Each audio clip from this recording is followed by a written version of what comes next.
नहीं तब लेके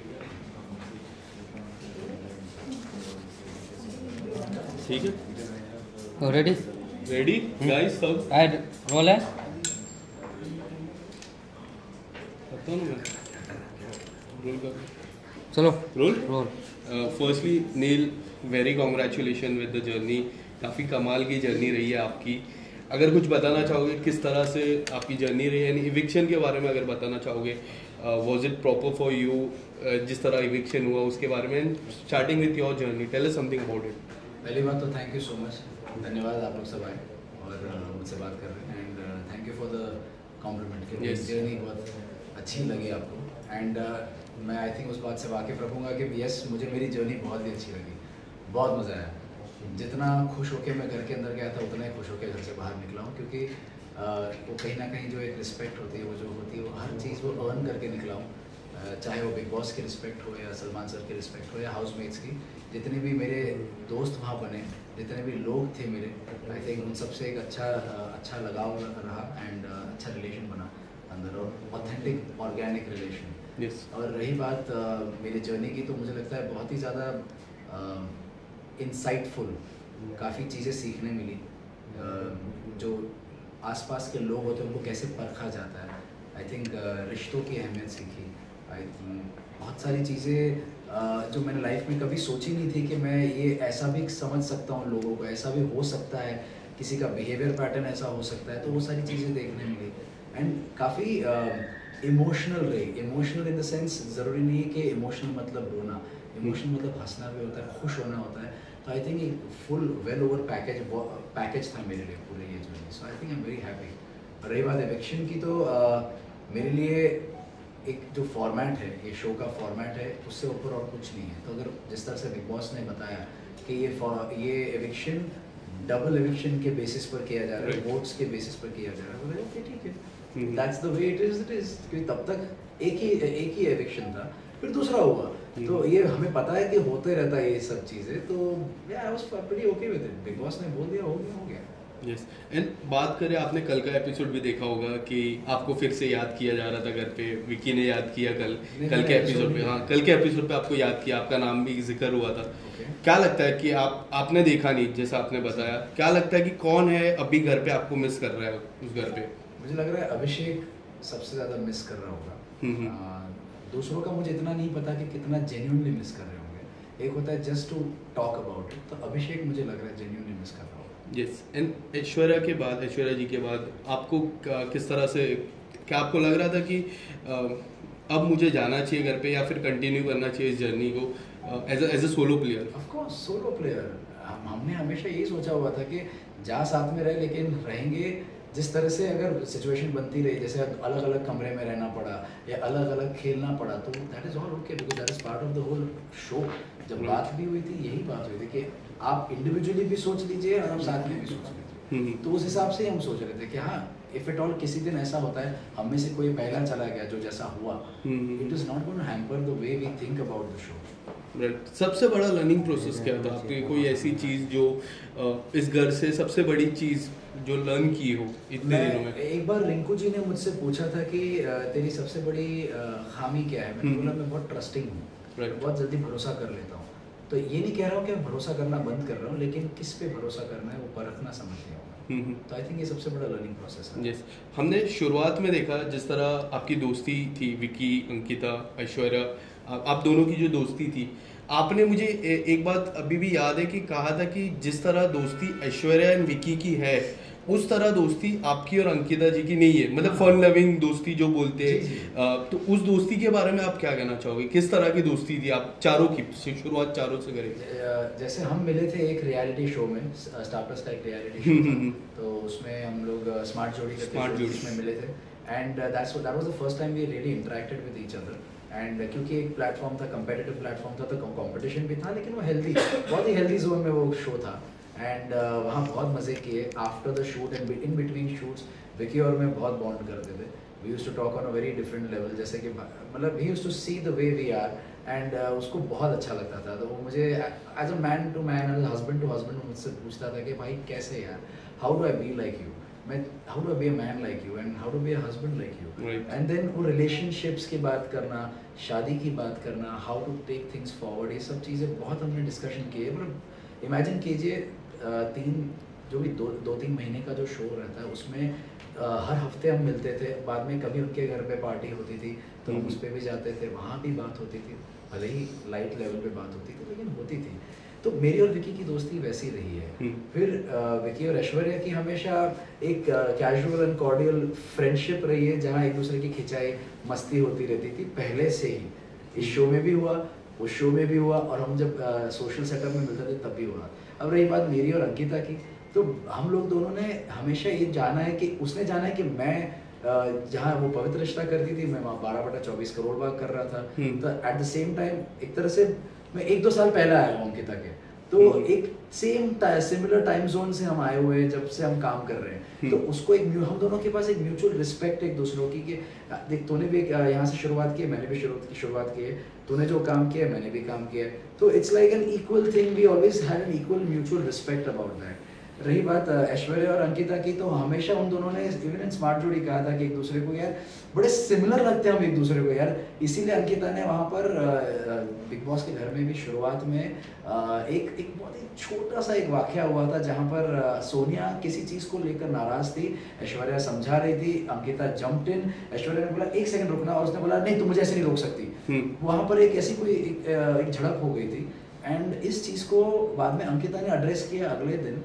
उसने बोला कि नील ऐश्वर्या कोई प्रॉब्लम है मुझसे, और उसने बहुत अग्रेसिवली वो पूछा। मैंने बोला क्या हो गया, ऐसे क्यों बात कर रही है, Right. शांति से बात कर। उसने बोला नहीं मुझे पूछना कुछ प्रॉब्लम है मुझसे क्या। मैंने बोला एक सेकंड। मैंने ऐश्वर्या को बोला ऐश्वर्या इधर बच्चे कुछ पूछ रही है, शी हैज़ अ प्रॉब्लम और not, what problem will I have no problem, do you have any problem. तो उसने बोला कि मुझे तो कोई प्रॉब्लम नहीं अंकिता, लेकिन आपका बिहेवियर थोड़ा ऑड लगा मुझे कल रात को, जिस तरह से आपने मुझे वो रोका। उसने बोला नहीं ऐश्वर्या मुझे लगा कि तूने बहुत रूडली बिहेव किया। और एक बात बताती हूँ ऐश्वर्या, मुझे बहुत बड़ा ऐसा लगता है कि ना तू और मैं बहुत सेम है, तो मैंने हमेशा तुझे एक 1 हैंड डिस्टेंस पे रखा था, मुझे लगता था कभी ना कभी हमारा झगड़ा हो जाएगा। Right. तो ऐश्वर्या ने ये बोला कि तो that's where the problem lies, आपने हमें दूर रखा है, हमने आपको दूर नहीं रखा है। Yes. सो ये चीज़ तभी on camera in front of everybody, वहाँ ईशा भी थी, नवीद था, तहलका था, हम सब ने, मैं भी खड़ा था वहाँ पर, बात हो रही थी। तो this is the kind of relation that they have shared पहले से, कि एक दूसरे को ऐसा लगता था कि एक दूसरे जैसे हैं, वेरी सिमिलर पर्सनैलिटीज, वैसे वो बोलती थी। Right. जब भी ये जो जिक्र हुआ कि मेरी इस तरह की दोस्ती नहीं है, उसके बाद से पूरा डाउनफॉल है, क्या आपको भी लगता है? क्योंकि एज अ व्यूअर मुझे ऐसा लगता है कि शुरुआत की दोस्ती थी, जब आपने ये जिक्र किया कि हमारी दोस्ती इस तरह की दोस्ती नहीं है जिस तरह विक्की और उनकी है, उसके बाद से पूरी तरह डाउनफॉल ऐसा आपको लगा? नहीं, आई डोंट थिंक सो। सी जहाँ तक मुझे पता चला अंदर घर में रहते रहते, और अभी बाहर आकर भी कुछ चीज़ें पता चली है, बिना हमारे कोई प्रोवोकेशन के उन लोगों ने हमारे पीठ के पीछे बात करना शुरू कर दिया था। वही not a very good light, और शादी का मजाक उड़ाना, किसी कपल का मजाक उड़ाना, किसी क्योंकि तुम्हारा रिश्ता वैसा नहीं है तो दूसरों के साथ दूसरों के रिश्ते पर टिप्पणियाँ देना, and not in a good healthy sense. Right. आप टिप्पणी दे सकते हो, लेकिन इन हेल्दी सेंस हो तो बराबर ही समझ सकता हूँ, लेकिन उनका कभी भी हेल्दी सेंस में था नहीं, जो मुझे चीज़ें समझ में आई हैं। और वहाँ रहते रहते भी मुझे यही चीज़ों को मैंने भापा और इसको एड्रेस करने की कोशिश की इन अ फ्रेंडली जोन। जो मैं जानता हूँ विकी को, मैं एटलीस्ट उतना विकी को जानता हूँ कि मैं अगर उससे बात करूँ तो सोचने हुए तरीके से बात को मैं सॉल्व कर सकता हूँ। और मैंने वही करने की कोशिश की थी जब उसने वापस से ऐश्वर्या को पोक किया, और ये कहते हुए कि इस घर में 2 पीड़ित हैं ऐसे। तो हमेशा अगर आप अपने आप को पीड़ित मानते हो तो आपने शादी क्यों की? मेरा सवाल इतना ही था, और ऐश्वर्या का भी सवाल इतना ही था कि आपने शादी क्यों की? अगर इतना आपने आपको पीड़ित बताते हो, हस्बैंड कम्युनिटी करते रहते हो, so I think it's not a healthy thing to talk about your marriage in this light. Yes, कई बार अंकिता ने आई गेस मैं अगर काउंट करूँ तो 4th या 5th टाइम 5 बार ऐसी बात होगी है कि उन्होंने सुशांत सिंह राजपूत का जिक्र किया घर के अंदर। तो काफ़ी लोग का मिक्स रिएक्शन है कि हाँ ठीक है कर दिया, काफ़ी लोग का रिएक्शन है कि टीआरपी के लिए कर रहा है। What's your take on that?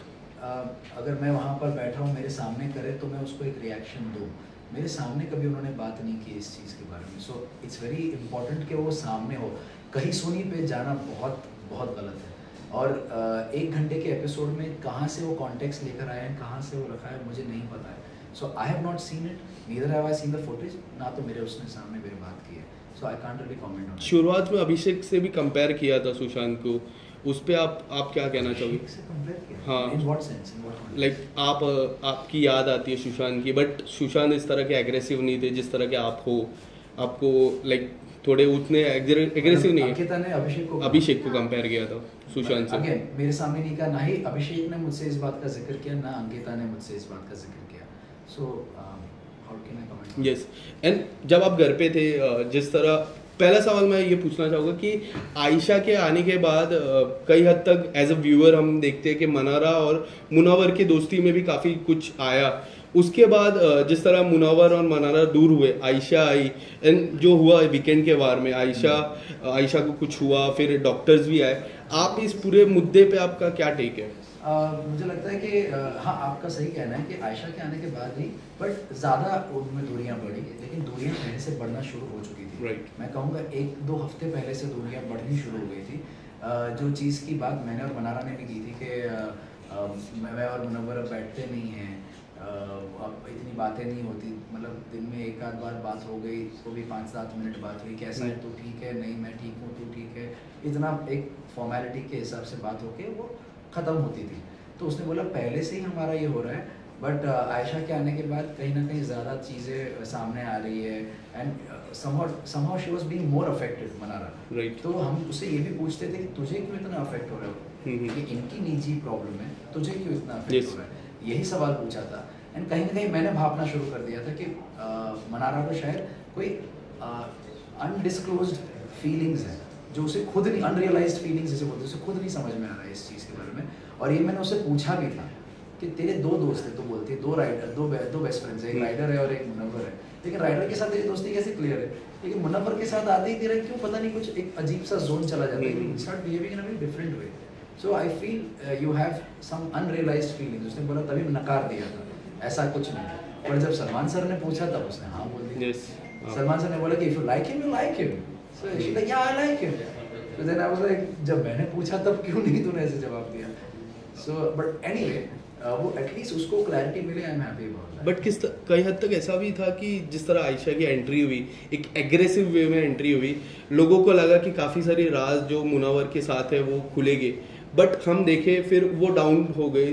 Munawwar के साथ उनका दोस्ती अच्छा हो गया, काफ़ी सारे बात वो लोग शेयर करते, फिर अब ये जो वीकेंड के वार है उसके बाद से फिर से ऑन टॉप जो है उस तरह आ गया। क्या आपको ऐसा लगता है कि किस तरह की गेम है आयशा की अब? मुझे जिस तरह से समझ में आया, पहले जब आई थी तब मुझे भी ये लगा कि शी माइट कम आउट। मैंने ऐश्वर्या को बोला था, this is what 10th week wild card should look like. जिस तरह से आई, बातचीत कर रही थी एंड एवरीथिंग, सबको एक एक वन लाइनर्स में जवाब दे रही थी। बट यस, जब जैसे ही उसने जिस चीज़ के लिए वो आई थी, वो she wanted a sorry and she wanted कि मुनव्वर की लाइफ में वो चीज़ें इम्प्लीमेंट हो जो उसने उसके साथ की है। तो उसको वो सुधार देखना चाहती थी मुनव्वर की लाइफ में। तो कहीं ना कहीं वो मुनव्वर जैसे ही आते ही उसने माफ़ी मांगी, और उसका जो लिहाज था और जिस तरह से वो लहजा था बात करने का उसके साथ, आई थिंक उसने बहुत खूबसूरती के साथ उसको संभाला है एंड रिस्पेक्टफुली आयशा से उसने बात की।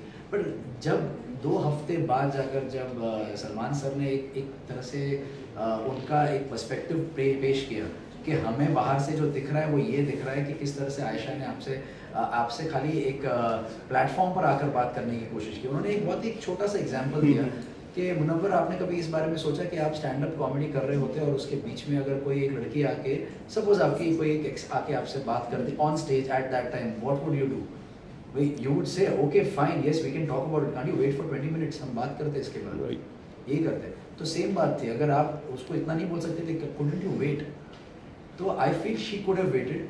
उनका यहाँ आने का मोटिव जितना और जान पाता उससे पहले मैं घर से बाहर आ गया, तो मुझे ज़्यादा जानने का मौका नहीं मिला, और मैं फिलहाल अभी एपिसोड्स देख नहीं पा रहा हूँ। सो आई कांट रियली कमेंट कि वो किस तरह की गेम है, क्या वो जेन्युइन था नहीं था, वो परखना और थोड़ा वक्त चाहिए होता, क्योंकि ज़्यादा टाइम वो मुनव्वर के साथ हमारे साथ नील, कई हद तक ऐसा नहीं लगता कि समद का कोई इंडिविजुअल गेम नहीं है? अगर हम इस बार की नॉमिनेशन की बात करें, जिस तरह ईशा और अभिषेक के बीच में झगड़ा हुआ, हम देख रहे हैं समद आके प्रोवोक कर रहे हैं अभिषेक को, कई बार उन्होंने किया भी है। जब आप घर पे भी थे, बीच में आ जाते, कोई भी ईशा से लड़े तो बीच में आ जाते हैं, वो उनका कुछ अलग ही टेक रहता है। आपको नहीं लगता कि उनका इंडिविजुअल गेम नहीं है, वो आए हैं ईशा के लिए और ईशा के साथ ही खेलेंगे, अपना एक कोई इंडिविजुअल गेम नहीं है? क्या आपको लगता है ऐसा भी? आप उस इंसान से वो सवाल पूछ रहे हो जिसने यही सेम चीज़ पॉइंट आउट की नॉमिनेशन, राइट। वो मेंढक वाला जो नॉमिनेशन था जिसमें गिल्ट फ्री नॉमिनेशन थे, उसमें यही चीज़ मैं 3 बार गया था और मैंने ये चीज़ पॉइंट आउट की थी कि आपकी इंडिविजुअल गेम दिख नहीं रही है। बिकॉज प्रॉब्लम वॉज, जब आप आए तो आप किसी एक वजह से आए थे, आप ईशा की वजह से आए थे, which is very respectable thing कि अपनी गर्लफ्रेंड की इज्जत बचाने के लिए वो आया था और अपनी गर्लफ्रेंड को बचाने के लिए आया था, जिसमें जिस तरह से उसको लग रहा था कि उसका और अभिषेक का जिस तरह से चल रहा था, he came in and gave the clarity कि this is what the reality is, मैं इसका बॉयफ्रेंड हूँ, ये मेरी गर्लफ्रेंड है, विच आई ऑलवेज रिस्पेक्ट। और मैंने आज भी मैंने बोलता हूँ और मैंने तब भी बोला था शो में, it's a very noble thing that you done. और उसके बाद एक वजूद वाली चीज़ हुई थी उसमें कि उसका वजूद सिर्फ ईशा की वजह से रह गया। फिर कहीं ना कहीं उसने अपना एक स्टैंड बनाने की कोशिश की, इसके एंटरटेनमेंट मस्ती करते हुए लोगों को पसंद आने लगा, बट अदर देन दैट वो बस उधर ही रह गया। फिर वापस विकी के साथ एक प्रॉब्लम हुई जहाँ पर विकी ने बोला कि मेरी बीवी को मैं बोल सकता हूँ खड़ा हो तो बैठ तो बैठ, पर तू अपनी गर्लफ्रेंड को कंट्रोल नहीं कर सकता, किस तरह का बॉयफ्रेंड है, ये चीज़ उसने बोली। तो इस मुद्दे को लेकर उसने झगड़ा किया, फिर वापस वो ठंडा हो गया और उसी विकी के साथ वापस मिल गया। तो मैंने उसे ये चीज़ पूछी भी थी कि भाई where is your stand? Yes. It's not that कि तू झगड़ा कर उसके साथ, but be clear, are you okay with him talking like this about Yes. your relation? If you're okay, मैं देख रहा हूँ तेरा क्या स्टैंड रह गया है घर में, जिस मुद्दे को लेकर तो आया था इस घर में, अभी वो स्टैंड रहा नहीं। एंड लेटर ऑन जैसे ही मैंने ये बात की थी तो उसके बाद उसने वापस से झगड़े करने शुरू कर दिए थे, और सिर्फ एक इंसान के साथ, अभिषेक के साथ। क्योंकि अभिषेक अगर ईशा के साथ कोई भी अगर लड़ाई कर रहा है या उनका आर्गुमेंट भी नॉर्मल लेवल पे आर्गुमेंट हो रहा है, वो बीच में आके कोई ना कोई चीज़ बोल के जाएगा, आते चलते फिरते कुछ ना कुछ बोलेगा।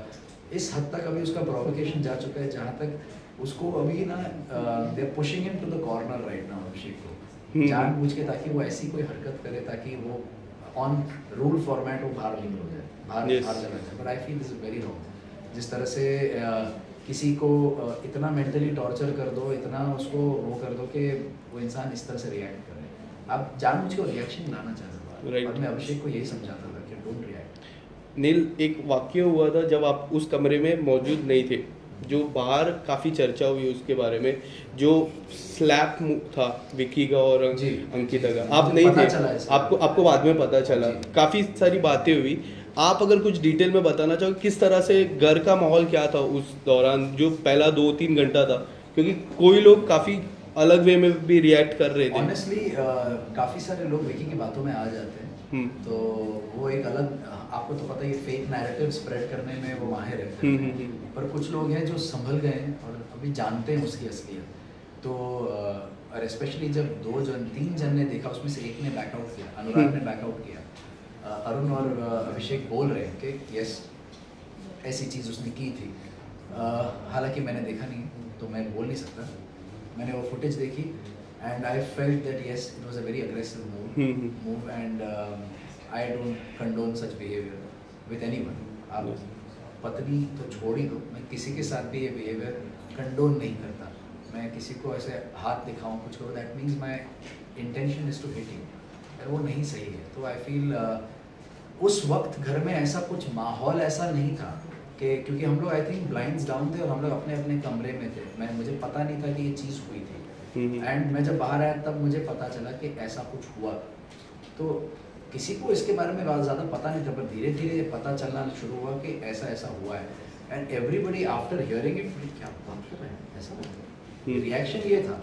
तो उसके बाद शायद विकी से बात की होगी तो उसने उस चीज़ को रिफ्यूज़ किया होगा, पर जिसको पता है उसको पता है और ऑडियंस को भी पता है, उन्होंने देखी वो चीज़। आप मीडिया वाले हैं, सबको आपको पता है कि क्या देखा है आपने। So I don't need to say anything more, I don't condone such behaviour, that's all I can say. Yes, 2 आखिरी सवाल। एक सवाल मेरा ये है कि क्या आपको लगता है मुनावर सबसे ज़्यादा वेल प्रिपेयर है, क्योंकि उन्होंने इस तरह का ही शो ऑलरेडी जीता है और उनकी जो होमवर्क कहते हैं काफ़ी अच्छा है, आपको लगता है ऐसा? नहीं, मुझे नहीं लगता। शुरुआत में लगता था, in the beginning, very beginning, but at the same time I will still say that he is one of the most smartest people inside. Right. उसमें जो अंडरस्टैंडिंग पावर है, परखने का पावर है, बहुत अच्छा है। वो चीज़ों को बहुत अच्छी तरह से एनालाइज करता है। बट दैट्स नॉट टू से कि वो बहुत सबसे वेल प्रिपेयर्ड था, क्योंकि ये मेरी रिंकू जी से भी बात हुई थी, और ये आई थिंक 10वें हफ्ते में ही मेरी बात हुई थी, if I am not wrong, जहाँ मैंने उनसे कहा था कि अगर जो मेरी समझ है, क्योंकि गेम की बात बहुत सुनने में आती है शो में, हम अंदर जब थे ना, अरे क्या गेम है, क्या वीक गेम है, क्या स्ट्रॉन्ग गेम है, बहुत सुनने में आता था ये सब। तो मैंने उनको एक ही सवाल पूछा था, गेम है क्या, how do you define game? Right. ये जस्ट कहीं सुनी पे नहीं जाना है, भेड़ चाल में नहीं चलना है कि वो गेम बोल रहा तो मैं भी गेम की तरह बात करूँ। What the hell is a game in this, what is a game? तो जवाब नहीं था किसी के पास। मैंने रिंकू जी से पूछा था, मैंने अनुराग से पूछा, ऑन अ वन-ऑन-वन लेवल मैंने ऐश्वर्या से पूछा था, किसी के पास इस चीज़ का एक्चुअल आंसर नहीं था। तो I said I will tell you what I understand of the game. Game is ये रिश्ते, क्योंकि हर बार बिग बॉस ने एक ही चीज़ बोली है कि आप लोगों को ऐसा लग रहा है कि ये कोई गेम है, ये रिश्ते हैं, रिश्तों का घर है, रिश्तों की कुछ अहमियत होती है, कोई इम्पोर्टेंस होता है उसका। तो those words kept ringing in my head कि ये रिश्ते हैं, जो रियल ऑर्गेनिक रिश्ते बने हैं वो इम्पोर्टेंट है, और ये आपका देखा जाता है कि गेम क्या है। तो इसमें उल्टा कौन चला? विकी। उसने एक नंबर बनाए कि ये इतने नंबर के लोग मुझे चाहिए ताकि मेरा नॉमिनेशन ना आए, तो उसने रिश्ते नहीं बनाए उसमें, इसलिए बार बार वो नंबर लिस्ट चेंज हो गई। यस। यहाँ पर मैंने जेन्युइन रिश्ते बनाए, अपने आप से वो नंबर बनता है, क्योंकि जब आप रिश्ते बनाते हो तो आपका आदमी आपको कभी वोट आउट नहीं करता है या नॉमिनेट नहीं करता है, and that's a organic relation. Today what Abhishek and I share, Rinku ji and I share, Jigna ji and I share, Naved and I share, it is organic relation. Right.